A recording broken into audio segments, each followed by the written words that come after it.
Hi, and welcome to another edition of Better Minneapolis. Today I'm here with Community Safety Commissioner Todd Barnette. Welcome. Thank you, thank you. And we're down here at City Hall, which is great. You must be happy to be back in the building. It's so nice. I am happy to be back here, yes. So, why don't we start with, could you remind people sort of what your jurisdiction is? What are all the departments that you cover? Right, so there's 5 departments under me, fire, police, 911, emergency management, and neighborhood safety. So those are the 5 departments under the Office of Community Safety. And the rest of the departments, I tell people, are under the COO. Okay. And there's 17 of those, so yeah, 5 for me. So one of the reasons I asked if I could interview you today is you had this great op-ed piece in the paper a few weeks ago, maybe end of January, where you sort of talked about what was going on in the city and really got into a lot of the issues involved there with like the MPD interacting with federal agents and stuff. Yes, yes. So could you maybe start by just saying what you feel like the relationship is right now between MPD and federal immigration? Well, there's really, when it comes to the civil enforcement of immigration activity, there is no real relationship. There's no communication between our police department and the federal government as far as the immigration activities. It hasn't been before November, December, and it hasn't been since. So there's no actual communication going on. Is that a good thing or a bad thing? I mean, I'm not sure what the ordinance that was written says with regard to that, but Right. It seems like there's a lot of suspicion around it, but that it would maybe even be a good thing if you knew like something was being raided or so. You know, what's the ideal level of communication? Well, let me say this. We've had federal civil immigration activity before November. I mean, that's gone on for a long time. I mean, that hasn't changed where we didn't have any communication. So I don't want people to think like all of a sudden communication makes things better. What I'm trying to get at is that what changed was about 3,000 federal agents here when we have 600 police officers, and those 600 are not on duty at the same time. You know, it's not that they're on duty at the same time. But also, I think what's important to mention is that when you talk about communication or not, the thing that changed when this large number of federal agents came here were the tactics, and the tactics that we hadn't seen before.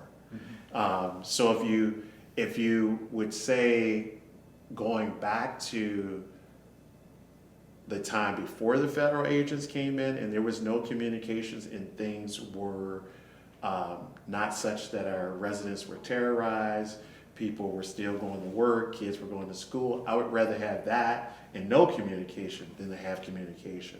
So that's a long way to say, I don't know exactly what communication with the federal immigration enforcement leaders or agents would give us with that type of tactics that they've been using. I just don't know that we get anything from that, especially because we have a separation ordinance, and our separation ordinance, you know, basically says not just Minneapolis police, but any Minneapolis employee cannot support, participate, in any way aid, you know, federal immigration activity. So I don't know exactly what the communication could be for us that would be helpful. Okay. Yeah. So just to read a little bit of what you wrote, which I thought was very good, was the you said, our officers cannot override a federal agent's decision to arrest someone under federal law, but it is our job to protect life, prevent serious harm, and preserve public order on behalf of everyone and regardless of immigration status. If a situation becomes life-threatening, involves actual or imminent violence, or involves destruction of property, Minneapolis police may respond to protect public safety. What exactly does that mean to you? Like, what would cause them to respond? And I mean, what would you want people to take away from that? Jerry, I was trying to explain a really complex issue, and maybe I can try to explain it this way, because this is unprecedented territory, and we've never had to be here before, and so if we're going to take our criminal task force that we work with federal agents all the time, separate from immigration. Mm-hmm. And so we work with them jointly and collaboratively to arrest bad people all the time. So if there was a situation like that where they were working together, one of our officers would probably go back and report it to a supervisor, and that supervisor would probably file a complaint with that particular agency to say this is the behavior our officer observed and had to stop, or this is the behavior our officer observed that wasn't in line with our policies, right? I mean, so we would work it that way. Also, I want to tell people that we've not been in positions where we would actively arrest another law enforcement officer on a scene. Yeah. So normally what would happen if some law enforcement officer was going to be arrested, where the residence he lives, that local law enforcement agency would work with the authority that was trying to arrest them to make sure that happened safely, right? Whether that was at work where they knew his gun was secured before they came to talk to him or her, but they would make sure the situation was safe to prevent any danger for that person or someone. So I want to say that's normally what would happen. So in this situation, where we are is no communication with the federal government. We would get a 911 call that comes into our 911 center. That call taker would take that information and try to get as accurate information as they could get from the person, relay that to the Minneapolis officer, lieutenant, or sergeant, or commander, whoever's on duty for that specific thing, to say whether they should dispatch someone or not. Mm-hmm. The reason why I say that is we've been in situations where we've had to evolve to the point of having someone on from MPD 24/7 to say and try to make a decision whether to send someone. Yeah. So once that person is dispatched and sent, remember that body cam is going to be on, and they're only going to record from the time that they get there. What's been great is citizens been recording things beforehand, but that officer might not know that. Mm-hmm. And what makes it so difficult for the officer is in that moment, you're asking them to decide whether that particular federal agent is acting within their authority, and then what to do, how to intervene. And if they intervene when the officer is has authority to arrest and do the things that they're doing, and not knowing what happened beforehand, they could be charged with obstructing justice at the federal level. So that makes this very difficult for our officers. If the situation is bad, they will have to intervene.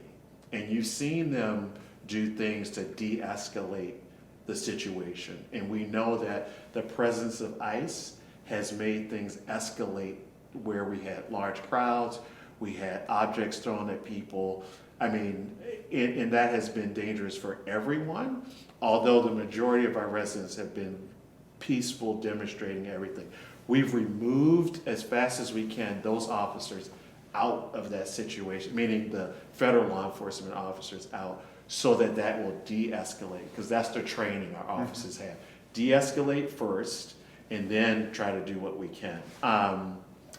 That's a long way just to say, boy, are we in some really murky gray Right. area to say exactly when the officer would intervene. But if it's egregious and they have to, it's just uncharted territory for us. Yeah, I mean, I think what you just outlined is a very measured, sort of process-oriented Right. response, right? And what comes to mind is something like, and I know this was the Hennepin County Sheriff's. Right, yep. But, where ICE went into the courthouse right over here. Yes. And got someone, and the Hennepin County Sheriff, they basically just let him walk out with the guy. And I think a lot of people were very upset about that. But to your point, it's very murky. I mean, what were they to do? I don't know, what were they supposed to sort of confront the federal agents and free this person? And not knowing what has happened more than likely, right? Because Right. there's no communication, right? And normally what you would have is that would have ended, someone would have filed a complaint, someone would have talked to the witnesses, they would review video, they would have an attorney, prosecutor, whether it's federal, county, or city, review all of that evidence and then make a decision, was that person acting within their legal authority? And Yeah. you're asking a law enforcement officer to do that quickly.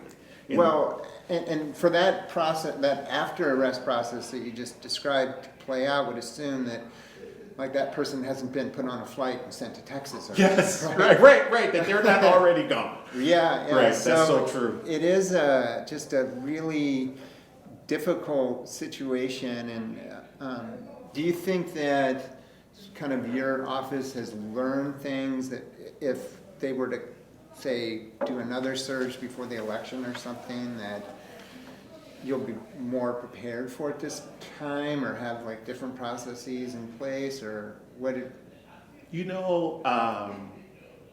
What I would say is that we evolved from when the first 100 or so federal agents or officers came in late November, beginning December, so that like 3,000 got here. I mean, we didn't have a MPD officer on duty to review whether it's possible for an officer to go and make sure they don't violate the separation ordinance, because that 911 call taker couldn't, right? We evolved at how we talk to people from the 911 call taker, trying to now get specific information, right? That all evolved because of the tactics that were used.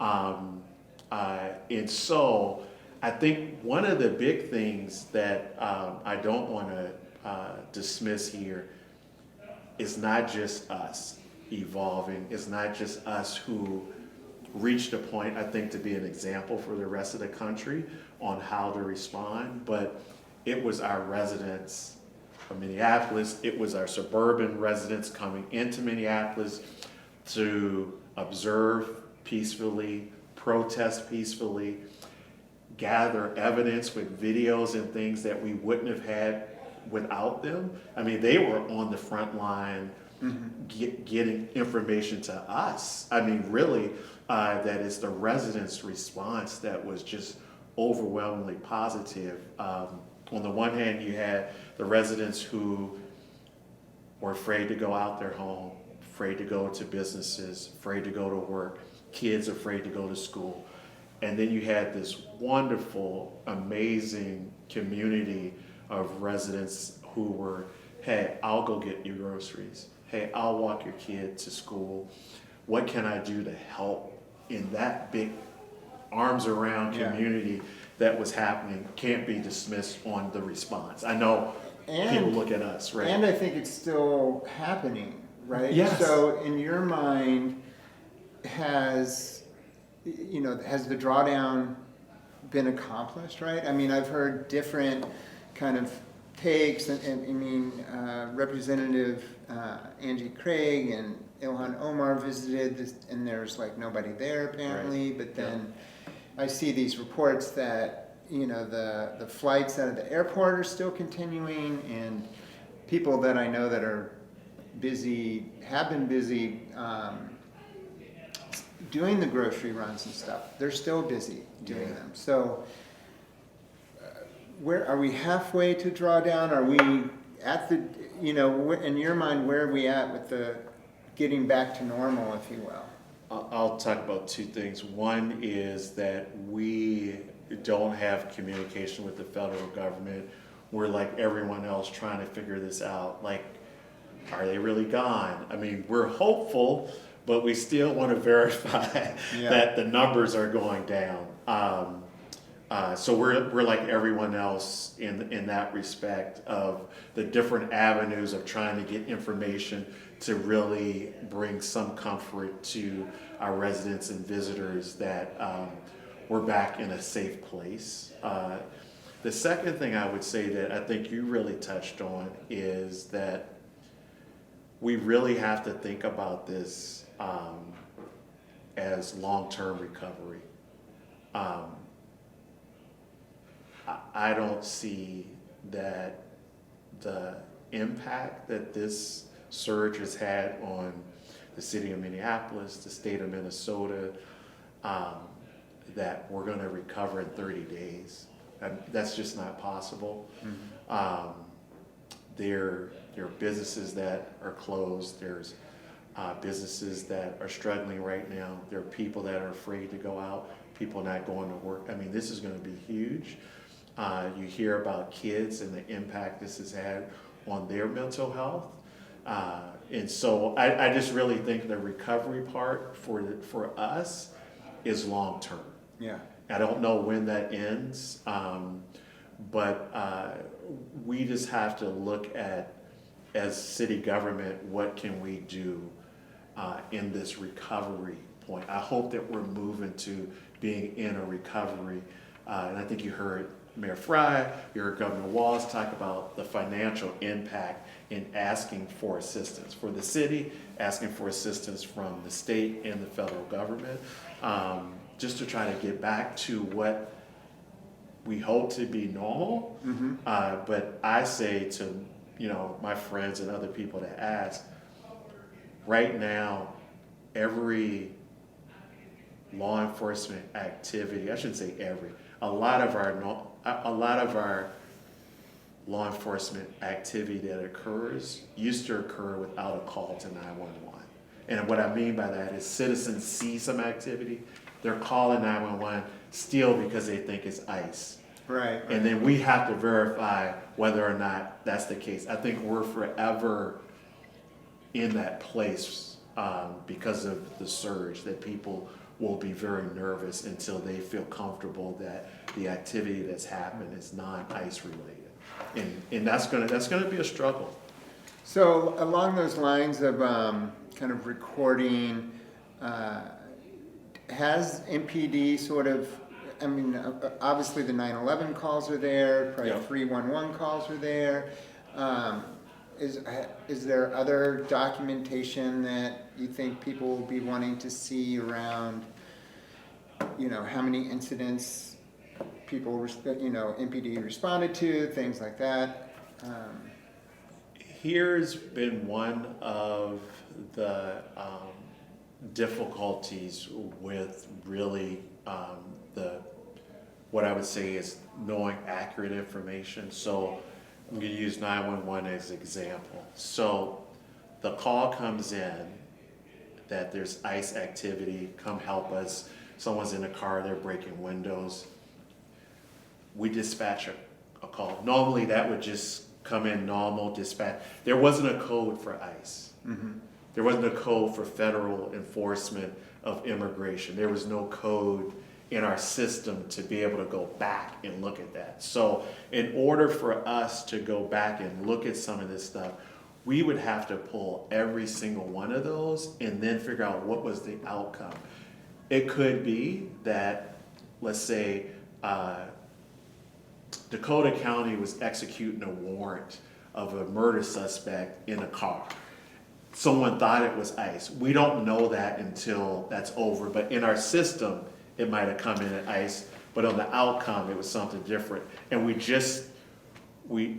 never prepared for that. So we're really gonna have to dig in to get out accurate information on number of calls and actually, was it ICE activity or not? Yeah. So if I understand you correctly, just kind of thinking about how databases operate is what you're talking about. Is that each call has some kind of label as to what it pertains to, whether it's a violent crime maybe or robbery, whatever, but the system didn't have an ICE.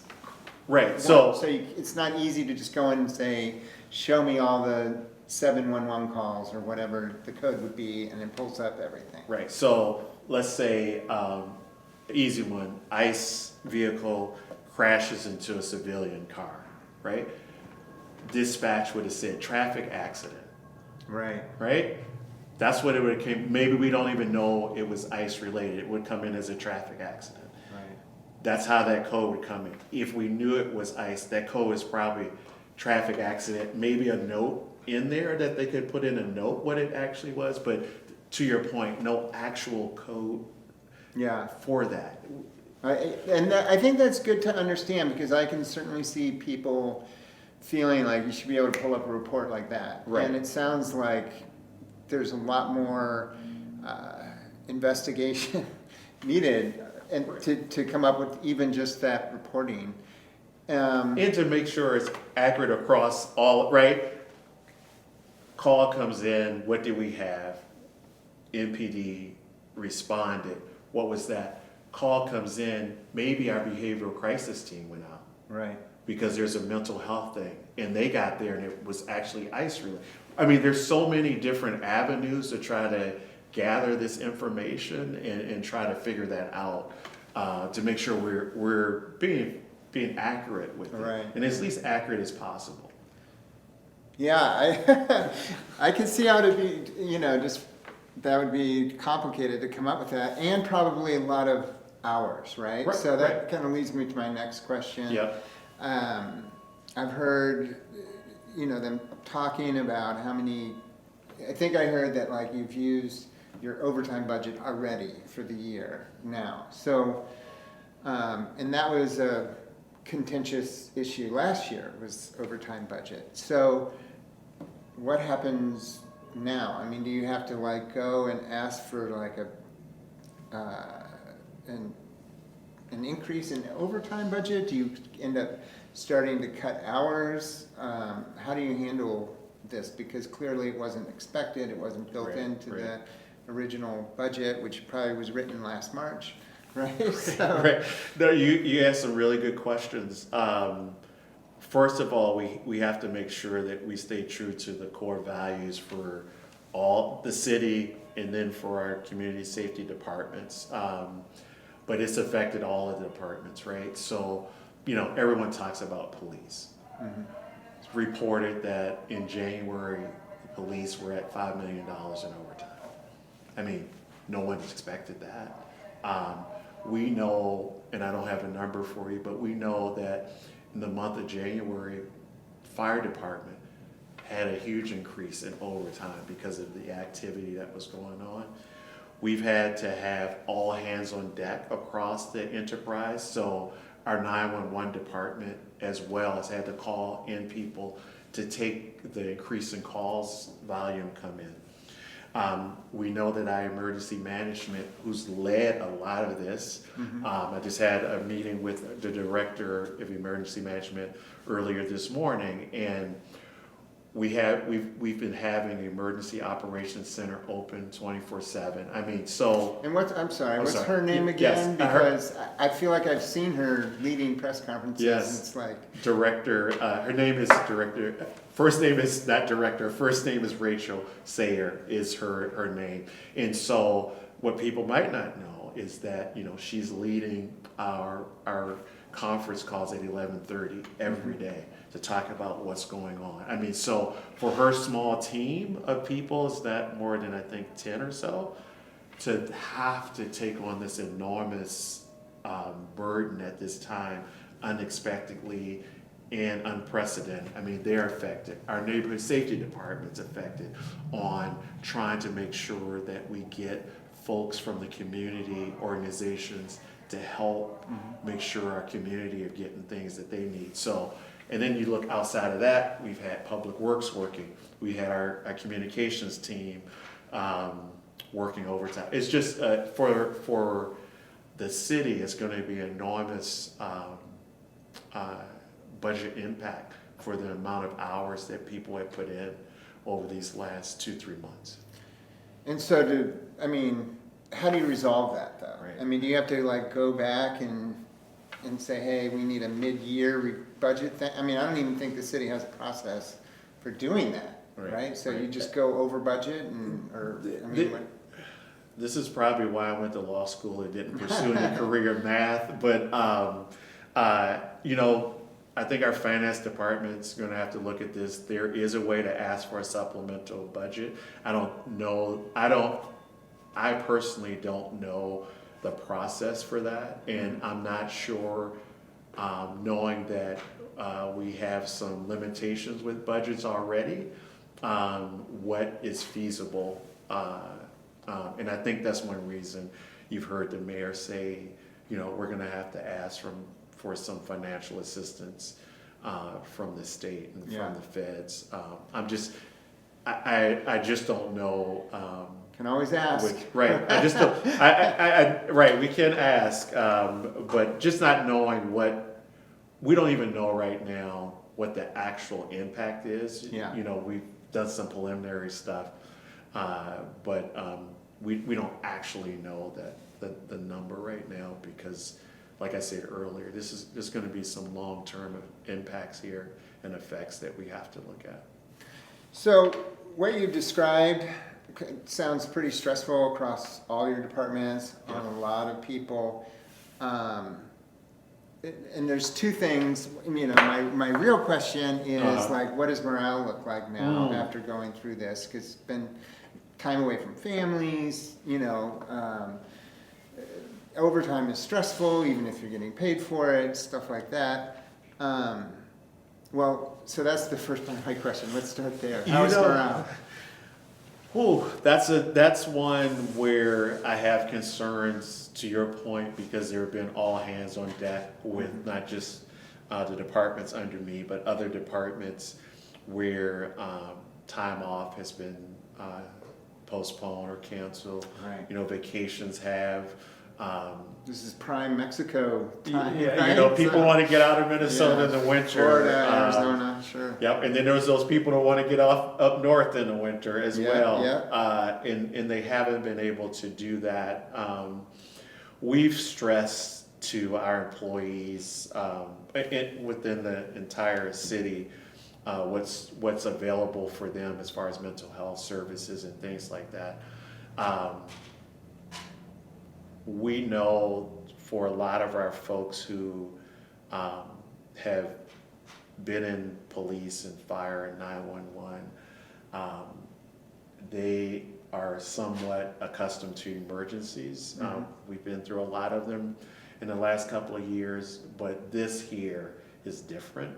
It feels different. And so we've just been trying to get to a point where we can allow people more time off. We are constantly trying to make sure people know about the services that are available for them and their families because we know this is very stressful. I think the positive part about this is that a lot of our residents have just been very appreciative of the city's response from its employees. And you hear stories of gratitude from our residents and visitors who've been here and also from around the United States. I mean, that's been good, but we need to get back to a point where our employees aren't trying to figure out when can they get back home to their Right. family, and when is there a good time for them to take time off. But we're trying our best to get there, because we know that this can have an effect on people's mental health and morale. Yeah. Okay. So, just to move on maybe to a different subject, I mean, obviously, the response to ICE is a huge one. But kind of related to ICE, one of the big criticisms there was like ICE agents not having proper training, not, obviously 2 people were shot and killed that shouldn't have been. But there's also questions about training for our MPD, and one of the topics that I've seen come up is surrounding the facility, right? There's fairly Yes. expensive training and wellness facility that I think is for multiple departments, maybe not just the police. And the budget was cut there, I think, through an amendment. How is that going to impact your department's ability to train and do the things that you need to do to make sure that, we have a well-trained safety department? Yeah, I think what you're referring to is the Community Safety Training and Wellness Center. I believe $5 million for 2025 was appropriated from that project.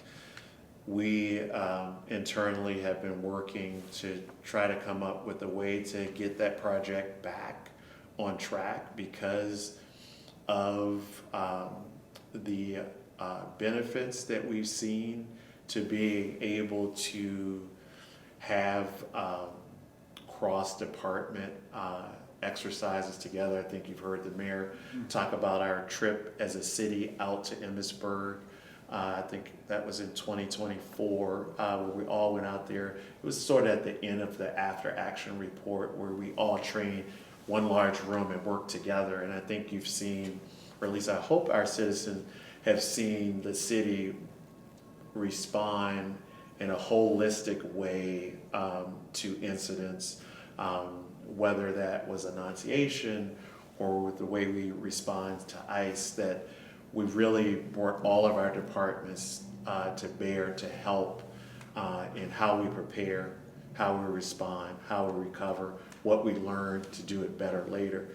So the Training and Wellness Center is for all of our departments, but specifically when you look at it, it's for our police department, fire, 911, emergency management, and neighborhood safety, those community safety departments.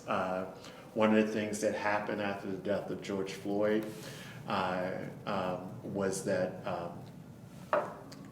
they created the Office of Community Safety to break down these silos that they were in, and there's plenty of reports that talk about that. But this way, when we have that building, is to, one, have state-of-the-art facility with state-of-the-art training, all of those best practices that we can have. And right now, the places that we are able to do that training are inadequate.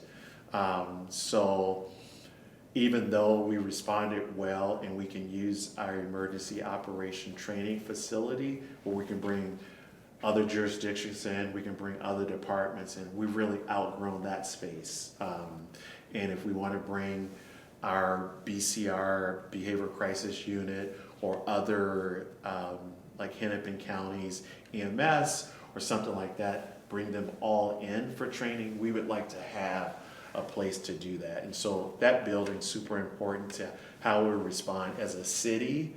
Again, later, and there are some requirements for us as part of the settlement agreement and the consent decree on facilities and how we need to do training and having co-responses with mental health and police response. And so it's so important that we get back on track with this building and being able to have it for our city. Yeah.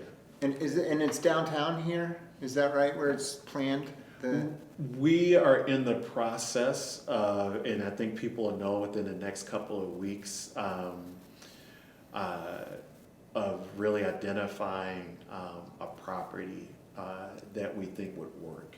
The Okay. design of the building is not there yet, but first we have to identify a property that meets the qualifications or requirements that we need.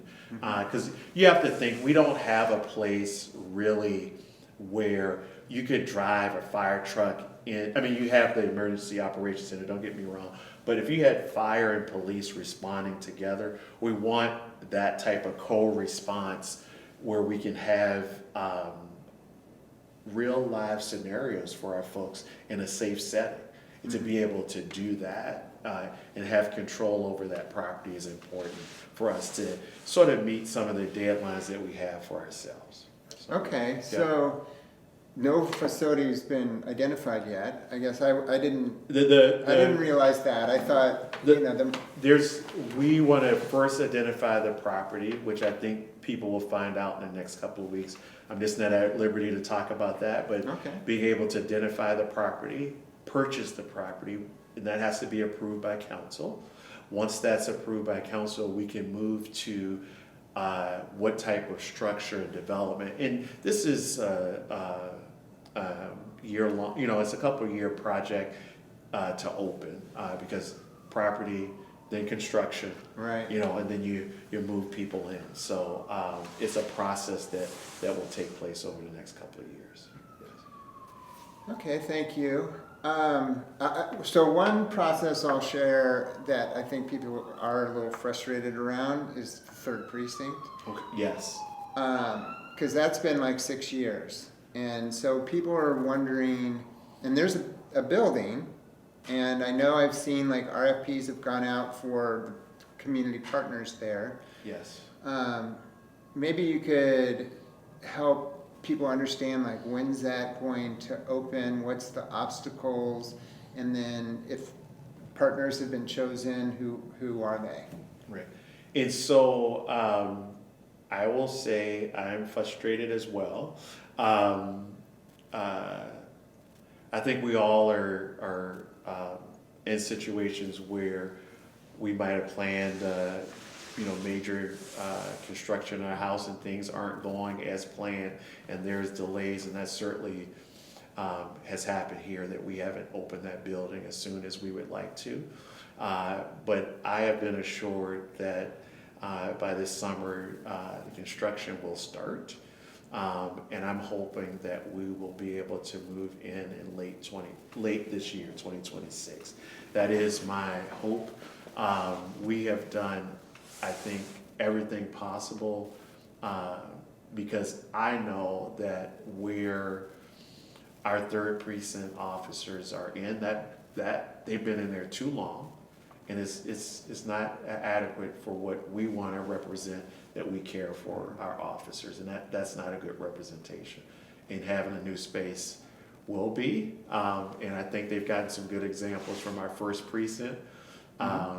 Our third precinct inspector Gomez has really talked to Inspector Peterson of the first precinct how they went about the needs and things that they wanted, and great job out there. And now we need to do that for our South Minneapolis Community Safety Center. Who has been chosen? I'm sorry, Terry, I cannot remember off the top of my head right now. Well, I think the important thing that I was told to make sure I communicated is that people are a little frustrated that, residents in the neighborhood don't have a precinct to go to and file reports or do what they need to do. So I agree. One of the things that we are disappointed in is that we haven't opened that building, and we're trying our best to get it open. And like I said, we want to make sure that we're in construction this summer and that we are opening that building by the end of the year. Yes. Okay, great. Neighborhood safety. I think we spoke last like a year and a half ago. Yes. I think the program was kind of just getting its reorganized, if you will. Yes. I know from talking to Amanda Harrington, there's been a lot of review of vendors. There's been new contracting procedures put in place. I think a couple pilots happened this summer on Franklin and East Lake. Yes. So how are things going? Are we seeing progress? Do you think it's going to be an important tool coming up this summer? Or? Yes, I think for me and trying to move the needle here with neighborhood safety, I think we've done a good job with Director Harrington being there as their leader, and that she has really focused in on the employees there and what is reasonable that they can get out the door and how can they do it. I think when we spoke, I talked about, there was a lot of money poured into neighborhood safety, and how do we get them in a place, in a structure where they could really get things out the door. They had to hire some to establish new positions and directors to be able to monitor things that came in and to be able to get projects out the door. And I think they've done a good job. I think what you're referring to is our safety ambassadors along that corridor who've been out there. Anecdotally, we've gotten some really good responses for that. And our hope, even in a tight budget, is that we can really hone in on these key initiatives and also look at what our priorities are and really just focus in on those. I know that 2026 is going to be tough budget, like we talked about earlier with overtime just in general and what has happened. So we're going to have to get to a point of evaluating where we are because no one expected this to happen at the beginning of the year. We're really going to have to evaluate that and reprioritize in all of our departments. What now are goals that we can accomplish by the end of 2026 because of just what has happened. And so I know Director Harrington has been working on that. But I think they're in a good place. I say all that to say I think they're in a good place. I'll share a goal I think I've heard a lot about is Yes. that people want to see more focus on uptown. And I know like when you rolled out the 2 pilots, Yes. There was some misunderstanding. Some people thought it was coming to uptown. Yes. And the hope was that these pilots would, kind of learn from them and then maybe be able to expand.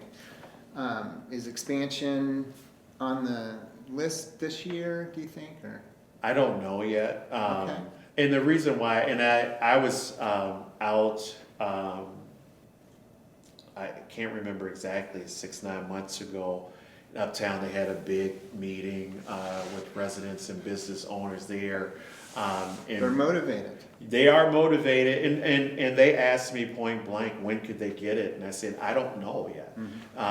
And unfortunately, we're in a different position with the city's budget, and we're in a different position because of the surge and how we're going to have to prioritize. I just don't know yet, Terry, where that is. I do know that Director Harrington and her staff will look at that and see where it goes. There's no doubt that the safety ambassadors, in my mind, without the actual research, seem to provide value. And it's what can we do to make sure that they stay and that we expand. And I just don't know how quickly we can do it. Okay. Couple final questions. I know we're running out of time here. The fire department, Chief Brian Tyner Yes. left after 30 years. Yes. That's a big position to fill. Melanie Rucker is the appointed interim chief. How long until there's an actual chief, and is there like a nationwide search going on, or do you kind of just watch and see how things go? What's happening there? Chief Tyner retired, but he's not really retired because he went over to work for Phyllis Wheatley. And so, you know, great opportunity for him to continue his public service. Chief Rucker, Chief Rucker is doing a great job. While we do a national search, we're going to do a national search for our next chief. Okay. People have asked me this question before, whether that's, you know, in the city or outside of the city. What are you doing?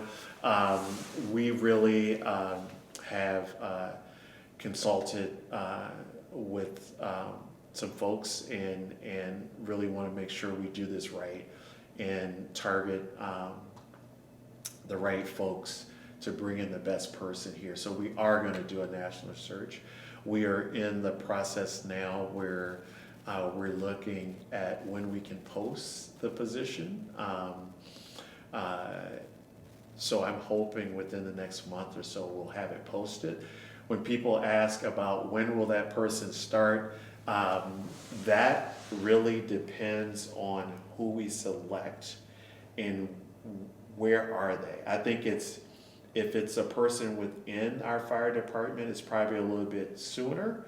Mm-hmm. If that person is outside of our fire department and they have some other obligations that they need to fulfill before they leave, that could be longer. I just don't know until we actually select that person and know when they could start. You know, people sometimes have to they're in the middle of a huge project that they need to finish up or hand off to someone. So when I know, I will gladly let Sure. other people know as well. So. And, you know, one thing they will be overseeing was big change, I guess, last year where they moved the behavioral crisis unit into the fire department. How is that transition going? Has it been, you know, smooth sailing or bumpy, or how does it look? You know, Chief Tyner and I, prior to it being moved, we had discussions about it, because when you looked around, when I first got here, when I looked around the country, this service was provided through a fire departments in other cities. And so Chief Tyner and I had that discussion. We just hadn't planned to move it as soon as the council asked us to. Okay. But, you know, council had that authority. It came under fire. I think that the fire department has done a good job at integrating the behavioral crisis response into what they do. In fact, Chief Rucker has really spearheaded this integration into how this is going to happen. So I think with it happening as quickly as it did, I think it went as smooth as possible. But this contract will end at the end of August, so people will see an RFP go out for this in the next couple of months. And when you say, does that mean the current unit is an outside vendor? Right, it's outside is vendor, Canopy Roots, yeah, right, it's an outside vendor. Okay. And the life of this contract will end. And so we'll have to do another RFP for the service. It's a valuable service. Right. I mean, I think. Have you seen call volumes change because of what's going on with ICE, or over the? That's a good question. I don't know. I have not specifically looked at if behavioral crisis response calls have gone up. I have not looked at that. But we know that the BCR, Behavioral Crisis Response Team, has definitely taken a lot of calls from our other first responders, and not having to send police in that respect. They've done a very good job with that. Great. Yes.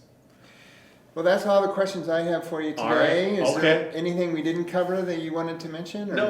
No, still just a lot of gratitude to our residents in the state of Minnesota, specifically our residents in Minneapolis, who've just handled this Metro surge with being peaceful and being able to document things has just been phenomenal for where we are today, and just have a lot of gratitude to community, really. Yeah.